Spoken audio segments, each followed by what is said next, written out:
Hello and welcome to another episode of Hallmarked. I'm Kristen. I'm Aya. And we are not only reviewing a Hallmark movie today. Stunning. Finally. But again, it's not Christmas. No. No. But you know what? We have something in the works that is going to be all Christmas all the time. Yay! So those of you who are waiting, being like, guys, I thought this was going to be a Christmas podcast. The wait won't be much longer. You've only got a couple of weeks and then you get what you want. Yeah. Yeah. Are we just saying it? No. We'll keep them in suspense. Okay, go on. Oh, Christmas in July.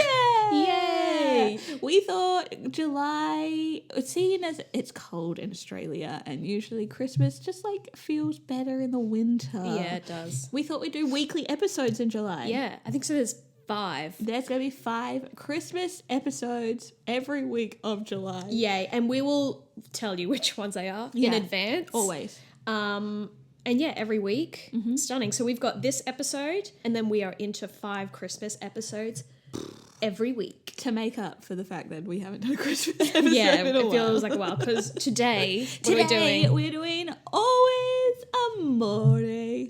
Yep.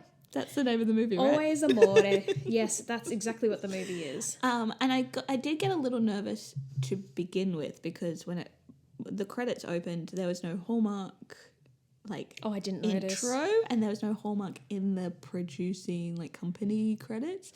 So I was like, but I googled and it was on the Hallmark Channel. So yeah, well, the girl Autumn, Risa, as I can see, she is always on their Instagram account. So I just assumed it was Hallmark. Yeah. I mean, it's weird to see her not in the OC. Oh my god, yes. If you know, Autumn played Taylor. She did. Which was after Marissa passed on. And they needed someone to be in love with Ryan. So sorry if we spoiled the OC for anyone. The early 2000s. So she played that role very well. She did. She was really annoying. Yeah. But great. she was supposed to be. Yeah, she was supposed to be annoying. Yeah. So but she's not annoying in this. No, she was really good in this. She was really good in this. Yeah. Before we go any further, though, for those of us who haven't watched it, I have watched it. I mean, we obviously. What's this movie about? Yeah, so I didn't write my bio down, so we're going to wing it right now. So you've got a girl. Her name is Elizabeth, and she owns an Italian restaurant somewhere on an island off Seattle, and it's a very popular Michelin star rated supposedly restaurant. They're going into a bit of a lull period. They haven't been doing that well. No. Enter Ben, who you've written Gordon Ramsay. He's Gordon Ramsay. Well, that's what he is. That's the role that he plays. Yeah, so he comes in and he flips restaurants. Yeah, he basically improves restaurants. He goes all around the world. So then he comes in and they're like, oh, clashing. We don't need to change things. And he's like, yeah, we do. And she goes, okay. And then a whole lot of Italian stuff happens. And I think, I'm just trying to remember what happened in this movie. And then, I don't know what happened. I can't remember. They fall in love. Yeah. But they don't tell each other they're in love. No, they fall in love. There's also a restaurant chef competition in this as well. Yeah. She is apparently really good at baking, so she enters as the baker, but her head chef enters as the chef. He's very much all about, we must stick to our original menu. Oh, should have said this at the beginning. Her husband, who is Italian and who ran the restaurant, was the main chef. He passed away. And he had a protege, Antonio, and Antonio's like, no, we've got to keep everything the same, and he's still in the restaurant. So they're trying to keep a legacy now that he's passed, which is why they haven't really progressed and why Ben comes in. So yeah, eventually things change and they don't win the baking/chef competition, but it creates buzz for their restaurant. And then everything works out. And everything works out. There's investors that pull out earlier on. So she's like, how am I going to afford to keep this restaurant afloat if investors are pulling out? And then eventually everyone's silly and invests their own money into the restaurant. Every employee is here's some money. Yeah. So it's just kind of Italian movie.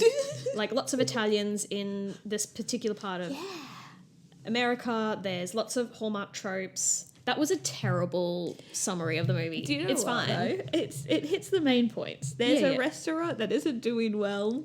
That's all you need to know. A guy comes in to help it out, and the restaurant succeeds in the end. Yeah, and they fall in love. And they fall in love. Yeah, so it's fine. Yes. I think I text you in the middle of it being like, there are a lot of Italians on this island. Yeah. Like a lot of it, like Italians.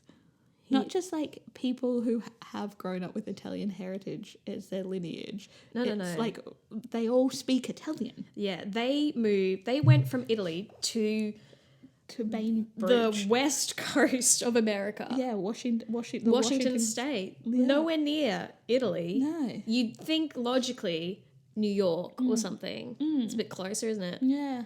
But they chose cold twilight Washington State, where all the vampires are. We said before, Autumn Reese is really good in this movie, but I did also like Tyler Hines as Ben. Do you know what? Let's start off with a positive. The acting was from really the two main characters, not saying anyone else. The acting from the two main characters was very good. Yeah, and I Very really believable. liked Ben as a character, because not only was he wasn't laid back, like he wasn't the laid back dude. He still had like, I'm here for a job. Yeah. I'm doing the job. We need to do the job well. Yeah. But he was calm and he was considerate. And when she was kind of like flying off the handle a little bit, not completely, she didn't go hysterical, but he was just like, let's talk about this. Yeah. He wasn't condescending towards her. And I wrote that he was the workaholic because when you first see him, he's in Hong Kong and his boss, he saves a restaurant in Hong Kong. And then I think his boss calls him. He's like, you should like enjoy the sights. He's like, no, where's my next project? I've got to keep going. So he's very much like, I must work all the time. Yes. So that was nice. Because he's trying to suppress his feelings. Yeah. I mean, that's very stereotypical.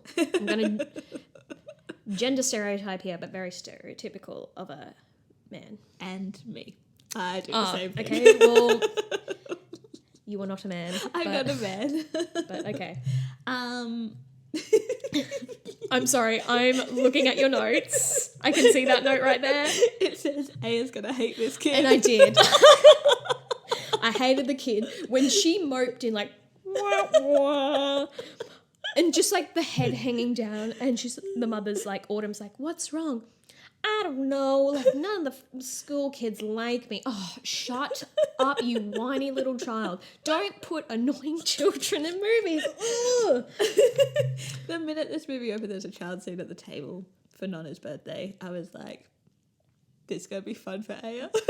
Yeah, that kid had too much screen time. So much screen time. Yeah, and just really bad acting. And I've seen her in another Hallmark movie, and I didn't like her in that one either. I know she's just a kid, but like, I don't know, like Dakota Fanning was great as a kid actor. Exactly. I mean, for me, I didn't so much mind the kid, but it was the best friend Ginny and the way that she was condescending. Like everything was slow and like, oh, but we want you to date again kind of deal. And I'm like, kill me now. Wow, I'm so glad you pointed her out because she meant nothing to me in this movie. I wrote no notes about her. I forgot she was even in it. She was such a nothing character for me. But I did like the meet cute.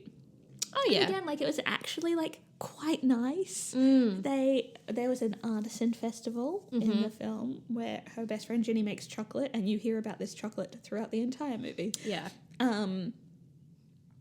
And Elizabeth is at the stall being like, you're amazing, let's eat your chocolate. And then Ben walks over and she's like, have you tried my best friend's chocolate? It's the best chocolate you're ever gonna set. And she's just like oversells it, and he's like, okay, like if Calm this down. Isn't this good, then we're gonna have to have a chat. But it was like cute and bantery, and then he tries it and he loves it, and then they just like, it's an immediate connection. And again, really good acting. Yeah. The dialogue was actually good too. And the dialogue was good, and it's just like silly things, like they're like, oh, I play the ukulele and we're bonding over playing the it was just silly. Yeah. But I think I wrote probably the first quite lovely meet cute so far, because there was no like grumpy or animosity. It was just a normal everyday interaction of a guy that you kind of maybe flirt a little bit with in Yeah. passing, and then you move on. Yeah. Until she realizes he's here to flip a restaurant. But even her reaction to when she it wasn't too No. aggressive, and she didn't stay angry at him for too long. Yeah. Like I think about Sweet Autumn, when Yes. there was just a lot of anger For no reason. towards each other. Yeah. There- When really it's like the person who's left Yeah. the decision making. The one Yeah. who's made the decision is the one that you should be angry with. Do you know what? I know I said that the dialogue was good just for that moment, but just before that, Ben says to his boss, like he's like being told, you got to go to this island in Washington State. Sorry, I'll say two things. First of all, apparently this restaurant is so good, it has Michelin stars. It had Michelin when stars. Marco was alive and running the restaurant. I really doubt that. Like that menu was not. I'm like thinking of like Heston, whatever his name is. Blumenthal. Yeah, and I'm like, sorry, you are not developing those kinds of recipes. We don't know. We didn't see the. Oh, we did see. We the did, dishes. we Yeah, did. We did. Yeah, so there's that. That was weird. And then Ben says, I assume everyone is on board with the process. Perfect setup for her not being on board. With the process, And like for other people immediately, not being on board. And yeah. the scene cut is to her being like, "What do you mean someone's coming Yeah, in?" yeah, that was beautiful. Golden, sweet. I like when he was like, "I can hear you" to the employees that were making snide remarks. Yeah. When he was like, "We're gonna do everything we can to make this restaurant better," and he's just like, "I can hear you." Yeah. As opposed to, say, Sweet Autumn, where she's just talking really loudly Yeah. and nobody seems to notice. Yeah, yeah, they actually, acknowledged. What did I say? Oh, how are we dealing with our grief? Was a question that came up a lot for me in this movie, in that, like, Elizabeth is obviously very sad over her husband's passing. It's Yes. been 3 years, though, and it seems like maybe nobody has quite helped her in not necessarily getting over it, but how do you live with it? Yeah. Because everything comes back to Marco, and I think I wrote down further, like, Marco seemed to hold everybody back in the name of legacy, which is not necessarily his fault. No. But, like, everybody was just stuck because they wanted to do him proud, but they didn't seem to want to move forward either. Yeah. And so everyone's kind of just stuck in this really sad limbo, I guess, which, like, so then, like, change became a big thing about this movie. Yes. Everything, change is a good thing, change is a good thing, change is a good thing. It's kind of like rammed down your throat a little bit, but still in a nice, I didn't mind it. I mean, it's hard to know, like 3 years, it's hard to know, would you still be stuck in that kind of mindset? I mean, if you're not good at dealing with your grief, then you probably would be. Like, it's not, maybe not necessarily realistic to be like, oh, after a year, oh, No. we're good, we can move on now. Like, you would just, a lot of people just hold on to things for a long time. Yeah. Especially if it's something that's, I mean, we don't know how he died, but it could be really sudden. Yeah. And that's, you know, not that knowing that Yes. someone's going to die is easier, but something sudden is definitely not easy. Yeah. Anyway, getting back into the nice, upbeat, uplifting part of this podcast. When she's like, I have to go pick up the olive oil, and Antonio's like, but you know what you'll have to do. And I was like, is she gonna have to kill somebody to get this olive oil? Yeah. What is it? She asking for the mafia for olive oil? What is happening? And then she Yeah. gets there and it's a card game. Oh, And I was like, yeah, if you win, the price is lower. If you lose, then the price might be higher than last time. You won't know. so silly. There were just silly moments silly. like that in this movie. And I don't know, maybe that's how the Italians on this island do business. But then she was given a crate of like 5 or 6 bottles, and then she was like, you'll deliver the rest, right? Yeah. I was like, well, how much are you getting? How much olive And oil why are do you you need? why are you carrying some now and Not not the rest? Yeah. Where is the other olive? Yeah. very strange. It was weird. Very People very do business strange. in such weird ways. So many, and talking about business, when Ben was like, why are you closed on Mondays? And I don't know whether this is an American thing or not, but like most restaurants here are closed on Mondays, if not Monday and Tuesday. Yeah, because they go all weekend. Yeah, and like late night from Wednesday to Sunday, essentially. Mm-hmm. So that was confusing to me. That is a thing that I'm like, hey guys, in the States, is that typical? Like restaurants just open 7 days a week? Really? Is that a thing? mean, also I feel like Australia, I don't know, I feel we're still very laid back and a bit behind. So maybe but okay, New York, sure. Yeah. But apparently this is an island off Seattle. Yeah. Maybe things are a bit slower, maybe. Yeah. I think like restaurant owners deserve a day off. Yeah, you're allowed a day off. You're allowed to have a day off. Speaking of business, do you know what I'm sick of? What? She kept saying it. She kept saying that businesses are a family. And it's just like, it always came back to a family and being like a family thing. It's like, no, businesses are about money and making money. Yes, they are. That's I wrote. Yes. She said to him, "You think it's all about overheads and profits?" Yes. And I'm like, yep. yeah, it is about that. Like you can have a feel and an ambience, but you need to be making money. Yes. Otherwise, the feel and the ambience goes bye-bye. Yeah, exactly. I hate I mean, that. we grew up in a business that preached that we were all family, so maybe it was a little bit of a Trigger point for us. Love that. Baking, so much baking. I love Good baking, though. good baking. And I like. My only thing was that she's like, oh, I haven't baked since I was a child, and she's still amazing at it. Like that's an incredible skill. So not realistic. It is not real. Ugh. Surely you would have baked a cake any other time. Surely. Yeah. Like, why have you not baked this entire time? You've been flat off your feet. And that's why I kept asking, like, was Mark, like, we didn't get to an insight into what Marco was like, but it just kept giving this feeling that he was this guy that kind of held everyone else back for his own dreams. Yeah. You know? That I'm like, if she has been this good her entire life and she hasn't done anything about it, and they've been hiring an external pastry chef to bring in cakes to the restaurant, then, like, that says something about a relationship, right? It says something, I'm going to say it, that the woman needs to be at home, raising the children, looking after the house, and he's running the business. Yeah. That's what it's giving. Yeah, I mean, it feels, that's what it felt like. And that was a bit sad. You have dreams? Not anymore. Yeah. It's only my dreams. Just my dreams. And my dreams don't include your dreams, even though they do.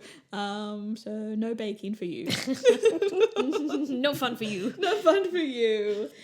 Monday's family night dinner. They have, and this is going back to the business as a family, they would have Monday nights off. They close the restaurant so that they could have family dinner. And I had to giggle because for the longest time, I had no idea how many people worked in this restaurant. Because family dinner, there was only 2 of them that were actually employees that were at this dinner. The rest were legitimately family. Yeah. And then when the restaurant reopened after the competition and everything was going great, there was only family setting the tables. There was like one girl giving out samples to the line outside. But I was like, who else works here? Why do they have no employees? And then once it got busy, there were more people. So they had to streamline. Yeah. Does that mean they had to streamline the family Monday dinner? Be like, well, if you don't work at the restaurant at the moment, you don't get to come over for dinner. Sorry. Once you're employed again, you can come to dinner. Then you're family again. Right now, you're just distant relatives. I'm just looking at my notes. Yeah, me too. Do you know, can we... I have to say one more thing about the kid and then I'll let it go. You can say as much as you like. I had to look her up and just be like, what else have you been in? And then that's when I realised she was in another Hallmark movie. But her last name is Tremblay. So I thought she was related like to Jacob. Jacob. They're not. Oh. So that's my fun fact. Well, that's such a fun fact. It's so fun that it made me a little sad. It's like I was getting your hopes up and then I went, nah. Can we talk about the thing I hated the most in this movie? Go on. Can you guess? I messaged you about it. So that was... The accent. Yeah. The accent? Yeah. So we've dealt with Australians doing American accents have. last week. We've dealt with Americans or Canadians doing French accents before. And now we're dealing with an American/Canadian doing an Italian accent, and it was so bad. I knew it was fake, just like the French accent in whatever Laura Bell Bundy movie we watched. As soon as I heard this, I was like, no, and I looked him up. Yeah, same story as last time. I looked Canadian, and I messaged you. And I said, he sounds like Paolo from the Lizzie McGuire movie. You did. And, like, to be fair, he kind of did a better job than Hilary Duff's accent. Yes. And Paolo's. But that's what it reminded me of. It was terrible. It wasn't good. And I think what made it harder to watch was that he was completely deadpan for the whole movie. Like, there was no emotion on his face. There was so much happening in his brows. In his mind, he's like, how do I keep this accent going? Like, he forgot how to act, really. Mm. I mean, really. I wish that we had more insight into the Italian accent like we do in the American versus Australian accent. But yeah, that's all we can say. It was bad. It was bad. It was not good. No, it wasn't. We know, okay, when we watch a movie, we'll have a list of things that we'll despise from the beginning before we've even started. Children, bad accents, but it will all be okay if there's a dog. Unfortunately, there was no dog. Sorry, when you said children, it sounds like I don't... I know every time there's like a little kid in the movie, they just ruin them. When I see kids acting in like proper movies, I'm going to say it, proper movies, like Hollywood. Big blockbuster like movies. Actual movies. You know, because they hire a kid based on talent. This one, they're like, who wants to go? I don't know. They're just like never good. And so it's just always like, oh. This one was particularly bad. When I think about other movies with kids, this one is by far the worst. Yeah. I can tolerate the other ones, actually. I think too, because they're that pre-teeny age too, so the worst that they could come up with in terms of a storyline of her friends not wanting to be her friends is one, they're on their phones all the time. Yeah. And two, they don't want to hang out with her anymore because her dad died. Like, they only hang out with her because her dad died. Otherwise, they wouldn't hang out with her So, anymore. But were they friends with her in the first place? Okay, that's weird. Yeah, and then she was like, her mum Elizabeth was like, just make other friends. And she's like, yeah, I do. And everything's great until they realise that my dad died. And I was like, what is wrong with children? What is wrong with children? So... Well, maybe because you're moping around, yes, like, walking around school like a Muppet. Yeah, literally like. Speaking of non-human things, Nonna's hearing. What? Nonna's hearing. The people are all like at the other side of the restaurant. Oh yes, and then you hear Nonna be like, "Is this what you just said?" I was like, "What?" Yeah. Okay. Yeah. True. Yes, that did happen. What? I thought you were going to say she had bad hearing. No, opposite. She has like superhuman hearing. Superhuman hearing. Yeah. What the heck? Yeah. Was her accent real? I don't know. I didn't look it up because hers wasn't too bad. Hers was quite good, and she was very endearing. Yes. I don't know why she's on the poster though. I don't know why she's on the poster either. But you know, maybe because she's standing there in place of Marco. Yeah. Because she's Marco's mother. What have you got? Sorry, I'm just... What are you giggling I read at? my notes. I like my shortcuts. For Michelin star, I write Mish and then a star for a star and then keep writing just because I can't be bothered writing. I'm just looking at my notes. Yeah, I said again, there's no way this is a Michelin star restaurant. And then I wrote, apparently what made their restaurant, I spelt their wrong as well, and what made their restaurant great, according to Liz, couldn't be bothered writing Elizabeth is the relationships, not the food. No. But I don't know what that even means. I mean, you're probably more likely to go back to a restaurant if you felt like you had good service and you had true. as opposed to like a restaurant where you had terrible service even though the food was good. You're probably not going to go back to the terrible service. Yes. So True, I think, true, true, but I do think the two things come hand in hand. And Yes. like you can have a wonderfully amazing experience in a restaurant that is both provided by the food Yes. and the experience And I'm itself. sure what comes into play for a Michelin star restaurant, not this one, but like an actual Michelin star restaurant, is like overall service, vibes, Surely. relationships. Surely. Yeah. Yeah. With food. Good food. Yeah.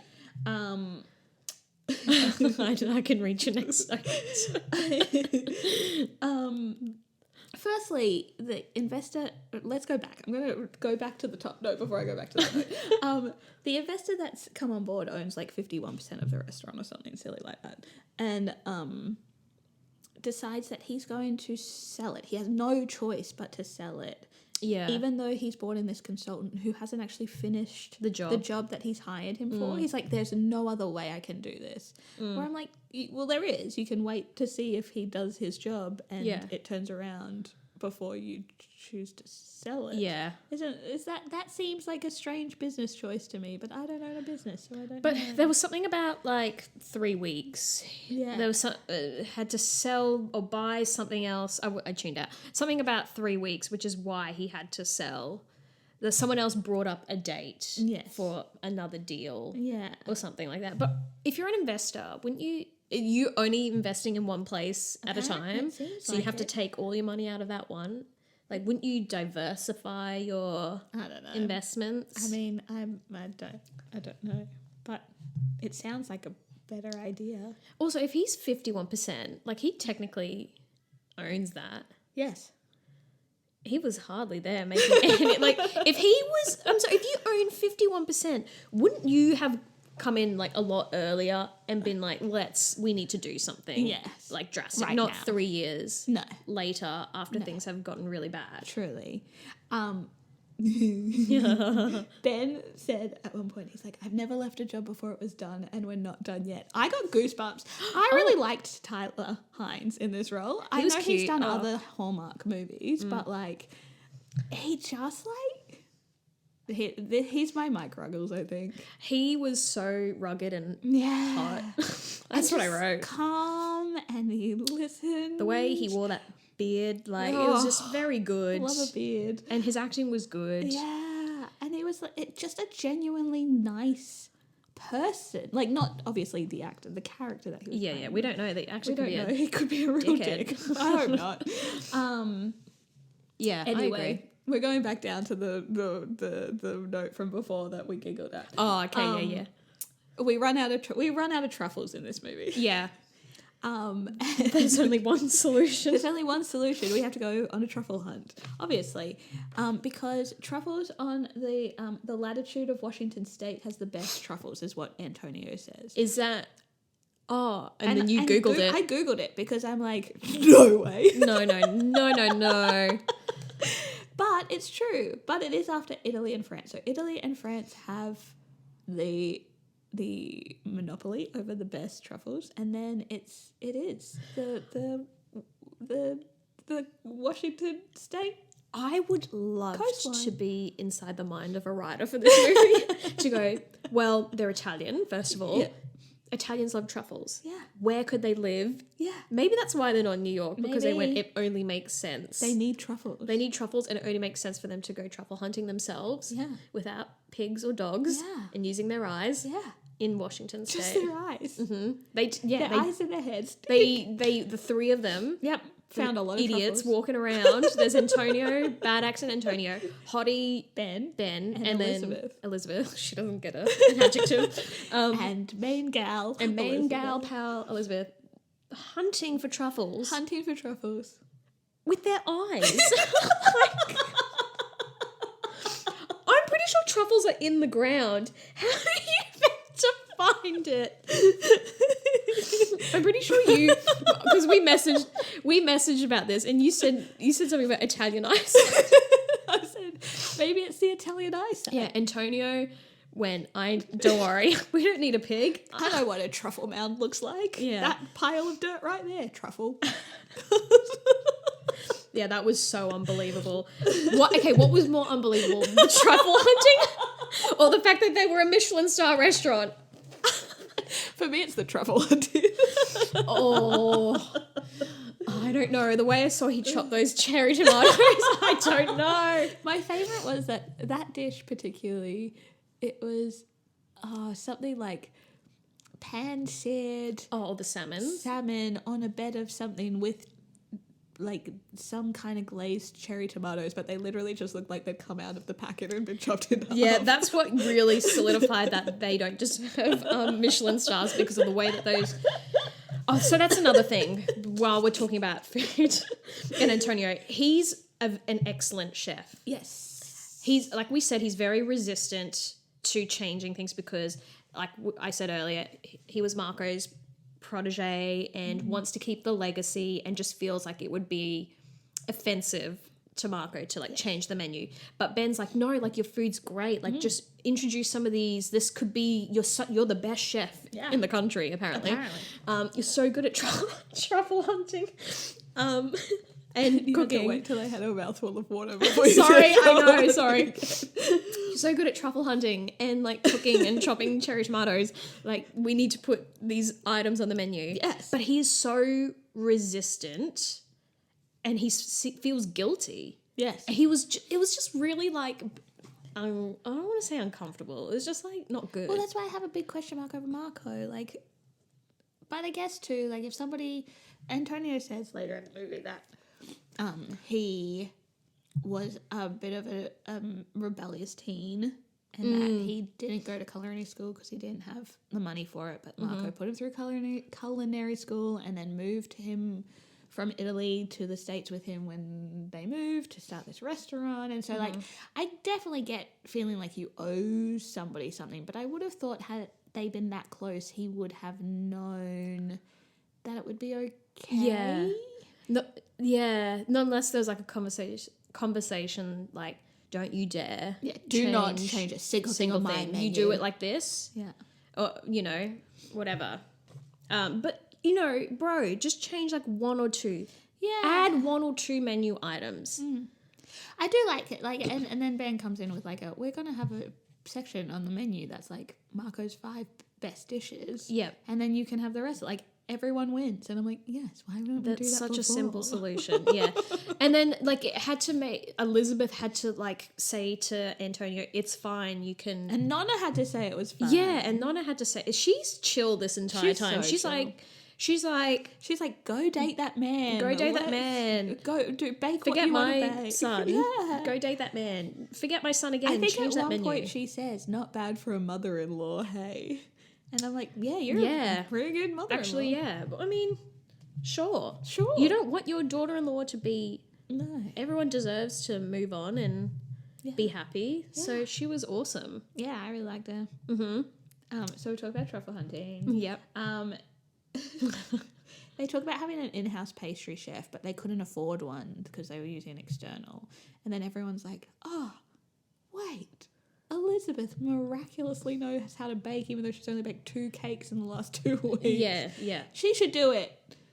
And I'm like, I said it before. It's interesting that someone's at professional quality when they haven't baked in like 30 years. Yeah. That's pretty impressive. It is. So yeah. impressive. They go into a cooking competition where Antonio's the chef and he cooks his Risotto? recipe. Yeah. And then it's an entree and a dessert.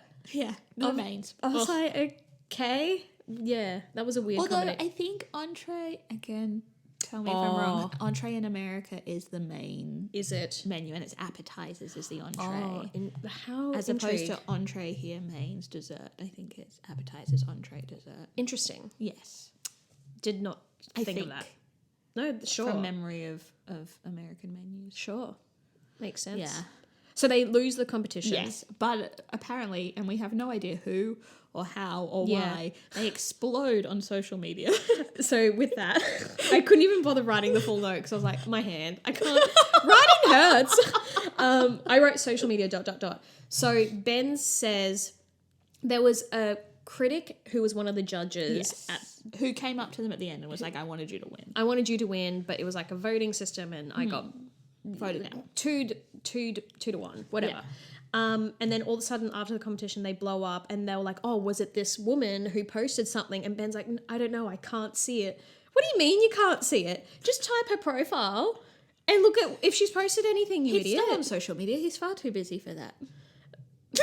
Whatever. Like, anyone else, that was just the dumbest line. That's just not how social media works. And then, they pop off. They've got they've within minutes are sold out for the next night. Booked and blessed. So they decide to do like a tasting menu for the weekend. And how are they going to get cakes in time? Oh, wait, we've said it before. We'll say it again. Elizabeth should bake them. Yeah. So then they go into this like baking montage where Ben and the kid, Sophia, are wearing like matching style jumpers. And I'm like, ooh, new dad and kid jumpers. This is fun. Are we signposting to something happening at the end? Yeah. And then I wrote again, does nobody work here? But I legitimately cried when Ben left. I cried when she was struggling to take, not struggling physically, but like the mental, emotional side of taking off her wedding band. Yeah. Interesting that you cried then. Why? I cried. I don't know. I think because like, obviously she's saying to the bank lady who wouldn't give her a loan previously but happened to get a seat at this sold out night of the restaurant, booked out night of the restaurant. Like Ben's been great and it's been really nice to have him here, but like now it's time for stability and we can do this on our own. And he kind of hears that and goes, okay, I did say I leave when the job is done. And yes, that's literally your job. yeah, though. and I think it was just this moment of like, there was this moment where he was talking to Nonna about leaving because she's like, why are you going? Yeah. Like, have you told Elizabeth you're going? And he gets like teary and then kisses Nonna on the two cheeks and leaves. And I was just like, we haven't had that moment where the guy has to make the choice between like big city country job. That's so true. And like seeing him in that moment and like, I don't know, it would be really nice, I think, to be loved like that, you know, like, and that would like, where he's like, you know what, you don't actually need me. You do have this on your own, and I don't know if I should stick around for this. But also he could have said that to her as well. But I did cry because I was like, no, stay. I did find it rude that he just left. But like, we needed the like chase moment at the end. Yeah, you know? yeah. But that's just a nice way of looking at that. It was just wow, and it helps when it's good acting. It so helps when it's good so acting. helpful. Like, but yes, the like wedding band moment. the too wedding was, like, band moment, like that's a bit earlier on. Yeah. Like we've said multiple times, the acting was good. Yeah, when she took that, she was like just toying with that. It's 3 years later. She's still got her wedding band on it. Just her looking at herself in the mirror and just trying to take it off and just deciding whether or not to do. Like that's just like Again, because like it's such a real thing that people would if you're always wearing it, it's like your last kind of tie to that person. Yeah. And if so many other things are changing, it's just like letting go. Yeah, it'd be a lot to deal with. It just like it was, and there was like moments like that throughout the whole movie that were just really. Like, yes, there was times where it was a bit slow, and yes, I was nervous I wasn't going to engage with it as much because there were times where I just was going for my phone. Yeah. But towards the, like, I'd say the halfway point onwards, there were just some really nice, real moments that we don't often get in Hallmark movies. I think also that he was engaged as well, and his fiance passed away as well. Yeah. I think it was nice that they had that kind of relatability and knew what each other was going through. So there was no kind of like condescending, just get over it, or like pushy. Yeah. I mean, I cried again at the end when they came back together. Yeah. That's true. Although I did laugh at first because they bonded over being able to play the ukulele at the beginning of the movie and they're meet cute. And then she's seen in a park alone because she thinks she's missed his ferry. And there's a woman just playing the ukulele in the park. And it's like, any requests? And I'm like, don't say it. Then he's like, what a wonderful one. He's come back to find her. And so they're just sitting there with this woman playing ukulele. And yeah, like, would she have? Did she say any requests to Elizabeth? Not just like out to the audience of no one. I can't remember. No. Yeah. But that, like, them coming back together too, and she's like, but how do you like? You need to tell me now. How do you actually feel? Like every single part of their conversation. I think yes, the acting absolutely helped, but the dialogue too, just being normal and not. There was nothing that I wasn't like. This conversation between the two of them would never happen in real life. Yeah, I agree. Very good. The last note I have, and it's the very end of the movie, is once they kiss, they're back in the restaurant saying, "Yay, congratulations, everyone." Antonio decides to invest some money into the restaurant because seeing as he's the head chef and he wants to stay on. Sense. Yeah, so that makes sense. And then I don't every know other employee who we haven't appeared, seen. like there were like 10 people at the table. Where have you been? Not at the family dinners, but you're willing to Put money in. invest some money into it too. I think I was hoping she'd say no.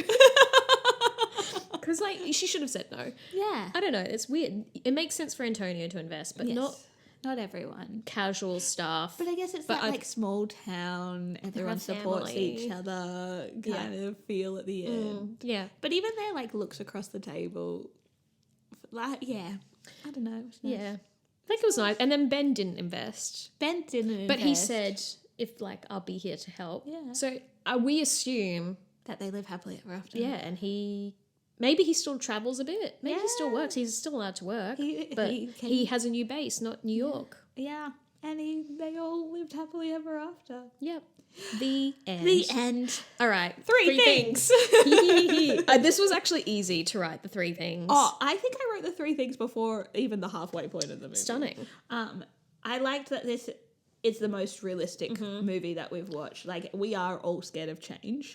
We all want to be loved. We all like all of these things that, yes, there are many Hallmark tropes in this film. Yeah. But at the end of the day, I think this is the most relatable one we have watched. I knew the second Cooking, one. Yeah. chocolate, turning around a restaurant. These are my favourite things. Yeah. I just... Cooking and chocolate and turning around a restaurant. And A being Maria Von Trapp. We're adding that to the list. Yes, I'm a sucker for it. I love it. Because I like cooking too. I like cooking and baking, and I love chocolate. And Tyler Hines, Ben. Yeah. Ben's top, like, yes. Finally, like, Luke McFarlane plays an amazing character every single time. But I think this one, Ben was at least willing to be like, hey, what? Is there a problem here? Let's just talk it out. As opposed to both of them being like, ugh. Yeah. And then they come back together. Yeah. 3 things. My first thing was like I really liked the acting and just the overall chemistry between the 2 leads. I think, yeah, like we've said, it was very realistic and just nice. It didn't feel cringy, and just felt like real human emotions and things you might. I mean, I can't relate, but just feelings that you might feel for someone. And then I wrote Ben was nice. Nice. Yeah, there was an outfit he wore at the end. I went, oh. Oh, yeah, it was nice. Yes. Was it the, like, a crew neck jumper blazer? Yep. Yeah. I was like, this looks good. So I think that's the moment that it clicked for me, that he was very attractive. Like, already, I kind of thought it. I was like, oh, yeah. But that solidified. I'm going to say better than Mike Ruggles. It's a big call. They're very different. They are but very I think different. Taste-wise, I think this is probably more the lane I would usually go down. Yeah. And then, I mean, despite it not being Michelin star standard, Still doing bunny ears. bunny ears, the food, and besides the cherry tomatoes, like the food and like the cooking stuff actually looks good and realistic. Usually when we watch stuff like that, it's like, you didn't make that. No. And you have never held. You've never held a spatula in your life. Yeah, but this actually, they did a decent job of making the food look realistic. Not Michelin star quality, but realistic and something you could expect at a restaurant. If you would like Aya to join you in the Michelin star judging panel. Can you imagine me at a Michelin star? Not it. No. Rating this was kind of hard. I kept going back and forth between an 8 and a 7. Mm-hmm. And I think I landed on a 7 as I was writing the notes, but since talking about it, I think I'm going back to an 8. Oh, wow. It was really, really good, but it still felt, there were moments that still felt slow, as with all Hallmark movies, and it was easy to pick up my phone at times, and that's kind of the gauge at the moment. Like, if you pick up the phone. If I pick up my phone, then it's not going to be a 10. Yeah. You know? Yeah, I was a 7.5 because I felt exactly the same. Rather than me picking up my phone, I just skipped little bits. Like, I don't mean to bring up the kid again. But there was one scene where it was the kid talking to Elizabeth. Yes. And I was like, this scene's actually not needed. No. So there were just a few moments like that just, I think it's, yes, they wanted to make it a, very much a widowed single mother trope of it all. But that gives it an average of... That gives it an average of 7.75. 7.5. I'm going to change mine to a 7.5. We're going to make it easy. 7 3/4. Yeah, 7.5. I mean, 7.5. Stunning. 7.5. No Christmas trees in this one, obvi, but don't worry. That will be coming up again soon. Very soon. So, reiterating again, in case you forgot, this episode, and then 5 episodes of Christmas festivities. I know, and we might also be doing some fun things on the gram, so keep an eye on socials. Any shout out sponsorship requests? Dear all companies of Australia, sponsor, like, we know what the economy is like, right? Some of us are trying to buy a property, some of us are trying to save for property, like, just sponsor us so we can, like, make more money. It's as simple as that. So that we can buy a house. So we can buy a house and, like, maybe get a VPN or pay Hallmark Channel to, like, release their entire collection to us. It is very exciting. Some new ones have popped up on Prime, though. So have they? Yeah, that's just a good time. So... Oh, we don't need to. This is more of a private conversation. I was going to say, we're hoping for, like, end of the year, obviously from, like, November. It's Christmas. Christmas all day, every day. We are hoping some movies that we have watched before come back on Prime because they are just... golden. And obviously we'll watch some classics then. And we have some of the movies that we're watching in July. Like, we made sure there was one really, really big one. And then the rest are, like... You should just watch them anyway. Yeah. You know. We're very excited. Yeah. We're very excited for the Christmas spirit to come to us in July. Yeah. Ho, ho, ho. Merry Christmas in July. In July. Well, guys, if that's it. Yeah. That wasn't a very good plug. You want to connect with us further on our socials, you can hit us up on Instagram and TikTok and YouTube at HallmarkedPod. You can email us at hallmarkedpod@gmail.com. If you'd like us to watch a specific movie, you have thoughts on what we've reviewed so far, you think that we've given it a too harsh a review or been too generous, let us know. Oh, I would say maybe that. Like, if we could go more harsh if we wanted to. Harsher. We've been pretty harsh in the past. Yeah, true. There's some 3s and 2s on there. Wow, what was a 3? Sweet Autumn. Sweet Autumn. Oh boy. We won't be going back. There was a 2. Oh, Love Strikes Twice. Yeah. I can't believe we gave that. When you think back and you go, wow, that's harsh, but it was terrible. But anyway, this one could have been worse. But this one was 7.5. We haven't. Oh no, we had Just Add Romance was, which is the same as the Mistletoe Promise and the Birthday Wish. It's just under Just Add Romance and Return to Christmas Creek. So it's up there. Yep. Hoping to get to a 9 soon. Really hoping or to an get 8.5 because we've only got as high as an 8 so far. Oh, the possibilities are endless. So excited. Anyway, guys, we'll see you in a fortnight. Yeah. Thanks for listening. Thanks. Bye. Goodbye.